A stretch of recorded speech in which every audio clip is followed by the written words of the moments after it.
আসসালামু আলাইকুম সবাইকে। আজকে আমরা আবারও নতুন একটা রেসিপি নিয়ে হাজির হয়েছি। আজকে আমরা তৈরি করব আমাদের মায়ের হাতের খাসির নিহারি। তো চলুন দেরি না করে শুরু করা যাক। প্রথমে আমরা নিহারিগুলো বাজার থেকে এনেই আমরা সেগুলোকে সুন্দর মতো পরিষ্কার করে নেব। এতে ছোট ছোট লোম থাকতে পারে, এজন্য খুব ভালো মতো দেখে শুনে এগুলো ধুয়ে নিতে হবে।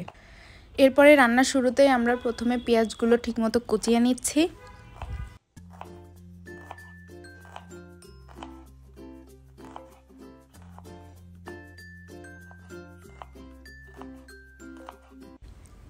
এরপরে আমরা কাঁচা ঝালগুলোকে ফালি করে নিব।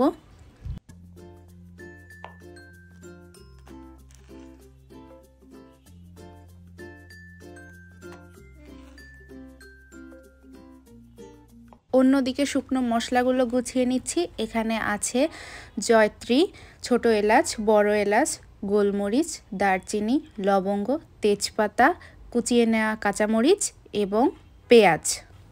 রান্নার জন্য প্রথমে চুলা জ্বালিয়ে নিলাম। এদিকে আমরা পানি ফুটিয়ে নিচ্ছি রান্নার জন্য। অন্য চুলায় একটি বড় পাত্রে আমরা আস্তে আস্তে নিহারিগুলো দিয়ে দিচ্ছি এবং এতে আদা বাটা, রসুন বাটা এবং জিরা বাটা পরিমাণ মতো দিয়ে দিব।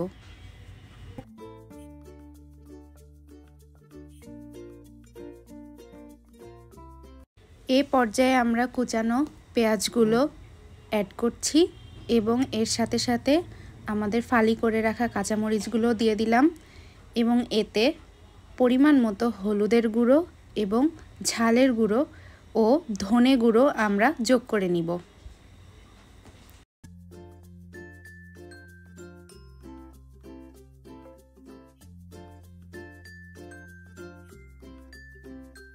এখানে আমরা আগে থেকে দেখানো শুকনো যেই উপাদানগুলো নিয়েছিলাম সেগুলো পরিমাণ বুঝে আমরা দিয়ে দিব।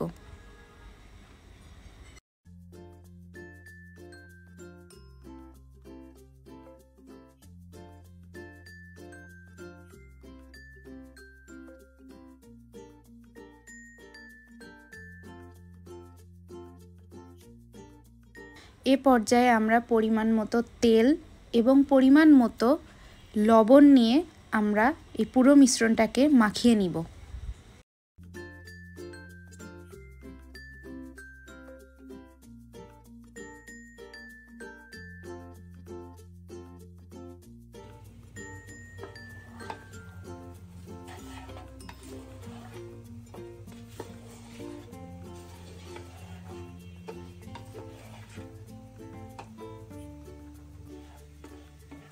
চুলার আঁচ এ সময় অবশ্যই মিডিয়ামে রাখতে হবে এবং মিশ্রণটি মাখানো শেষ হয়ে গেলে আমরা এটি কিছু সময় কষানোর জন্য ঢেকে দিয়ে বসিয়ে দিব।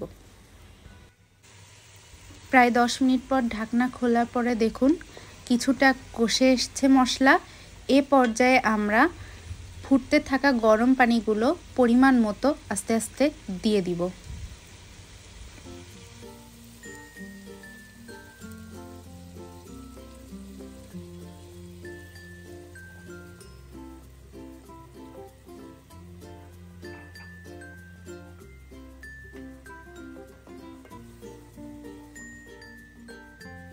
পানি দিয়ে হালকা নাড়াচাড়ার পরে আমরা আবারও এটা ঢাকনা দিয়ে ঢেকে দিব কষানোর জন্য। মনে রাখবেন এটি যেহেতু খাসির পায়া, এজন্য হাতে সময় রেখেই রাঁধতে বসবেন, যেহেতু একটু সময় লাগতে পারে।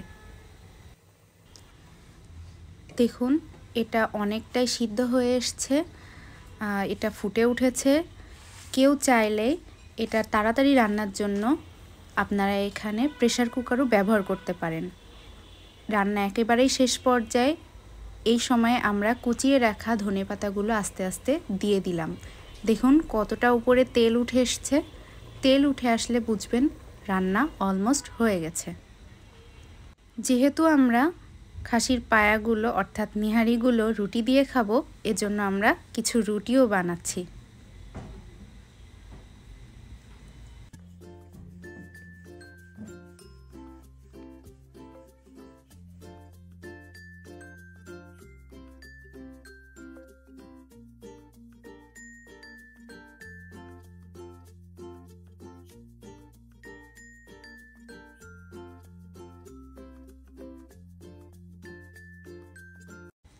ব্যাস তৈরি হয়ে গেল আমাদের রুটি এবং নিহারি। দেখুন কতটা লোভনীয় লাগছে। আমি কিছুটা ছিঁড়েও আপনাদের দেখিয়ে দিচ্ছি।